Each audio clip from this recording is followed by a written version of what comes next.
Frédéric Dubreuil, vous êtes le producteur de 2 automnes, 3 hivers. Oui. Et Stéphane Auclair, vous êtes son distributeur. Voilà. Alors déjà, première question, à tous les deux, qu'est-ce qui vous a séduit, convaincu dans le projet? C'est moi qui commence. Alors c'est un peu compliqué, moi c'est une question un peu à rallonge parce qu'en fait on a fait plusieurs films avec Sébastien, notamment un précédent long métrage qui s'appelle Nuit avec Théodore. On a fait aussi de mémoire à peu près 2 ou 3 courts métrages, des essais un peu expérimentaux, un clip pour Sylvain Chauveau, et puis un très court métrage qui s'appelle Sarah Adams. Donc on se connaît depuis déjà un petit moment. Quand Sébastien m'a amené le projet, en fait c'était un drôle de scénario, c'était pas vraiment un scénario, c'était un long texte, un monologue sur la page de droite comme ça, et auquel il faisait correspondre quelques images sur la page de gauche, donc ça ressemblait absolument pas à un scénario dit classique. Je pense que déjà ça m'a assez interpellé, déjà l'objet était particulier, et surtout en lisant le texte, c'était juste magnifique, donc du coup j'ai pas vraiment réfléchi beaucoup, c'est-à-dire que ça me paraissait une évidence qu'il fallait qu'on fasse ce film. Il y avait quelque chose de très fort, à la fois très insolite et à la fois d'essentiel dans le texte qui était proposé. Donc voilà. Je sais pas si j'ai bien répondu, mais oui, c'était bien. C'est bien, ouais. Non, pour nous c'est beaucoup plus facile, hein, parce qu'on est intervenu qu'au stade du film terminé. Donc évidemment il n'y a pas le côté peut-être visionnaire qui importe chez le producteur. Nous on juge un film fini, d'abord en simple spectateur, on voit si on y prend du plaisir ou pas, puis éventuellement on peut penser en termes de distribution s'il y a quelque chose à faire. Et nous c'était un mélange, qu'est-ce qui nous a séduit? En gros c'est le mélange d'abord de l'audace, si ce n'est la nouveauté formelle,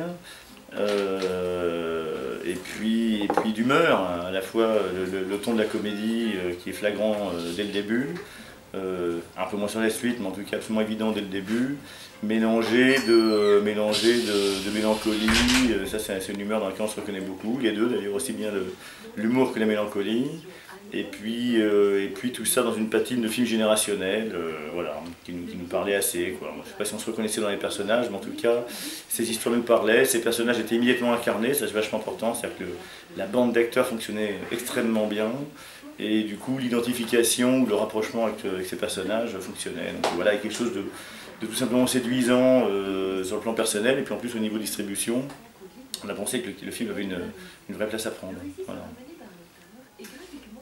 Alors Frédéric Dubreuil, est-ce que vous avez participé au casting du film? Oui, alors, participer au casting, c'est-à-dire qu'avec Sébastien on a un fonctionnement qui est un peu particulier, c'est-à-dire qu'il y a une vraie complicité, comme je disais auparavant, on se connaît quand même assez bien, donc on partage beaucoup. On a vraiment accompagné, comme on fait des films à petit budget, à très petit budget même, on accompagne de bout en bout les films, vraiment je dis de bout en bout, c'est-à-dire c'est pas une image, c'est vraiment de A à Z en faisant le coursier, en faisant tout. Donc nécessairement, effectivement, il y a un échange permanent entre Sébastien et moi sur des choix artistiques, même si c'en est évidemment, c'est ses choix et il en est le responsable. Après moi j'essaie toujours de proposer quand j'ai des idées intelligentes ou intéressantes, ce qui n'arrive pas souvent, mais quand ça arrive je participe. Et en l'occurrence sur le casting, oui, on en a beaucoup discuté ensemble. Oui, en gros. De quel budget disposiez-vous et où est-ce que vous avez trouvé les sources de financement? Alors, on avait à peu près quoi, 10 millions d'euros, quelque chose comme ça, au début, hein. Finalement après on a décidé de ne pas les prendre. Non, en fait... C'est glissé dans la poche. Je voulais partir en vacances. C'est toujours comme ça que ça marche. En répartition avec le distributeur. On a négocié. Non, c'était, comme je disais, l'objet était particulier, l'objet scénario était particulier. C'était une tentative. Depuis le début avec Sébastien, on n'avait pas de certitude absolue que le film, que l'objet filmique suite à cet objet scénaristique, marchait absolument. C'est-à-dire qu'on était vraiment dans un doute permanent jusqu'à ce qu'on le voit sur table de montage. Un doute plutôt excitant, hein, parce qu'il y avait un vrai pari de film à accomplir. Mais par contre, quant à l'argent, on s'est assez rapidement dit qu'on ne trouverait pas d'argent par les voies classiques. Évidemment par rapport à l'objet qui était le scénario, et puis aussi pour un tas d'autres raisons de parcours, surtout de la production. On n'a pas des entrées évidentes, directes parmi les financeurs. Donc en fait on a décidé de se rabattre sur des moyens plus alternatifs. Et en gardant en tête que justement, on souhaitait garder une grande liberté de ton, de fabrication. On voulait vraiment pas avoir de compte à rendre. Et je pense que pour nous, c'était important. Donc du coup, on s'est adressé plutôt à des organismes, enfin d'État, mais qui agissaient plutôt sur le court-métrage. Et donc on a mixé en fait, on a fait une drôle de production en mixant des moyens de court-métrage et des financements un petit peu de long-métrage avec la région Île-de-France notamment. Ce qui fait qu'on avait un très petit budget, enfin je sais pas si ça vous intéresse d'avoir des prix, Si. L'argent. Ouais. Non mais en gros le film coûte autour de 350 000 € grosso modo, donc ce qui est un budget, ce qui paraît quand même une somme d'argent conséquente peut-être pour quelqu'un qui va regarder la vidéo ou entendre le texte, mais en fait c'est dérisoire en cinéma. On fait vraiment partie des petits budgets de l'année.